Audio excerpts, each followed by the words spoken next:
Cari maklumat dan berita politik yang bebas, kupasan yang tepat, panas. Dapatkannya secara eksklusif hanya di Jom Channel. Komitmen kami, pentasan berita Isnin hingga Jumaat. Berbicara dan isu semasa, kami garapkan secara langsung. Panel-panel berkaliber dan profesional. Interaktif, pandangan anda kami raikan. Jangan lupa bersama kami di setiap hujung minggu dalam edisi khas mingguan. Jom Channel, moving forward, sharing a new experience.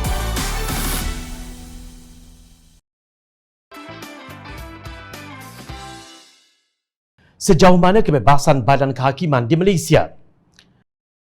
Berita pertama hari ini adalah berkaitan tentang satu desakan yang dibuat terhadap Suruhanjaya Pencegahan Rasuah Malaysia SPRM dan pihak polis memberi penjelasan berhubung kehilangan barang kes rasuah yang melibatkan wang tunai berjumlah 6 juta dolar Amerika atau kira-kira 25 juta ringgit. Ramai yang berpandangan tindakan Menteri Undang-Undang Wan Junaidi Tuanku Jaafar mempertahankan Ketua SPRM yang sedang diserang Azam Baki bertentangan dengan kedaulatan undang-undang urus takbir yang baik, ketelusan, integriti dan accountability awam. Azam Baki ketika itu mendapat tekanan daripada orang awam supaya mengambil cuti rehat bagi memastikan bahawa tidak ada campur tangan dalam siasatan SPRM berikutan penangkapan 3 pegawai kanan SPRM kerana penyalahgunaan kuasa dan penyelewengan berhubung kehilangan barang kes yang berjumlah 6 juta dolar Amerika milik bekas Ketua Pengarah Organisasi Perisikan Luar Malaysia Hassanah Abdul Hamid. Ini sekaligus telah mencetuskan persepsi negatif dan kecurigaan orang awam terhadap campur tangan pada tahap tertinggi ketika pegawai SPRM yang didakwa terlibat dalam kehilangan barang kes telah direman 12 hari yang lalu dan SPRM hanya mengeluarkan kenyataan rasmi setelah tempoh reman berakhir. Sehubungan itu, Ahli Parlimen Bagan Lim Guan Eng berpendapat Azam Baki perlu mengambil cuti rehat memandangkan dia telah dilihat sebagai batu penghalang terhadap siasatan yang bebas dan mengikut lunas undang-undang tanpa rasa takut atau pilih kasih serta bebas daripada sebarang campur tangan. Bagaimana SPRM boleh dipercayai untuk menyiasat dirinya sendiri di atas kesalahan jenayah tersebut? Perkara ini juga perlu dikendalikan oleh pihak polis apabila kes kecurian tidak berada di bawah bidang kuasa SPRM tetapi dikendalikan oleh polis. Sekiranya demikian, SPRM tidak mempunyai hak untuk menyiasat kes rasuah polis yang perlu diserahkan kepada pihak polis untuk menyiasat dirinya sendiri, ujarnya. Dalam masa yang sama, Guan Eng menyifatkan skandal 6 juta dolar Amerika itu semakin menambah ketidakyakinan orang awam terhadap integriti dan kredibiliti SPRM untuk menjalankan siasatan kes rasuah secara bebas tanpa campur tangan. Semalam 28 September 2021, Ketua Pembangkang Datuk Seri Anwar Ibrahim mengingatkan kerajaan agar tidak mengulangi kesilapan lalu yang boleh menyebabkan kepercayaan terhadap institusi penting negara terhakis. Dia berkata demikian ketika mengaitkan kes membabitkan 3 pegawai SPRM yang didakwa terlibat dalam siasatan curi barang kes melibatkan seorang ketua jabatan menilai 6 juta dolar Amerika itu. Kita bicara ni soal keselamatan negara. Bagaimana boleh kita jamin negara ini selamat kalau kita tak tahu institusi mana boleh dipercayai? Kuliah Madang Baru sebut pengalaman masa itu Pematang Bauh, sekarang Port Dickson. Itu tak apa. Saya ni senang.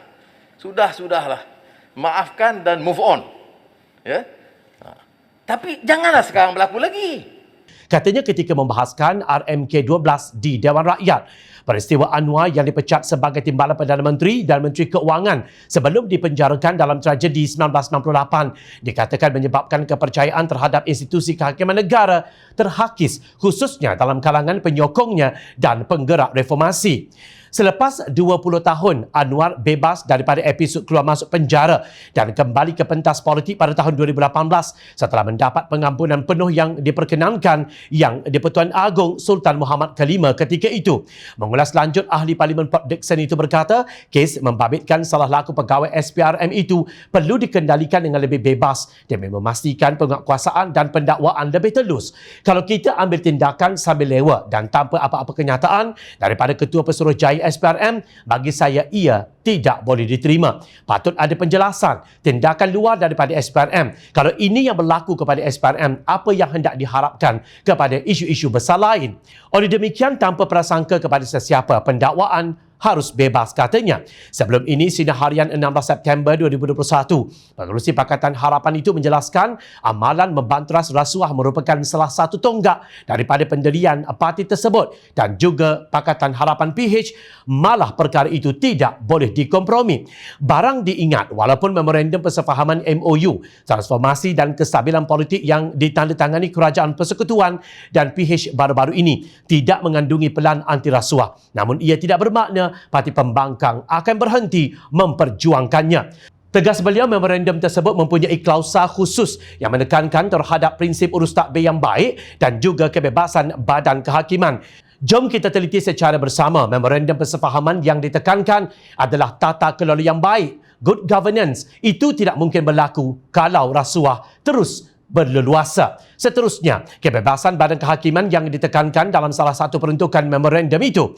Jadi adalah perlu dijelaskan kepada Transparency International Malaysia TIM bahawa sebenarnya membanteras rasuah itu salah satu pendirian kita semua sebagai penyokong PH. Ini antara hal yang memang menjadi asas dan tidak boleh berkompromi. Noktah.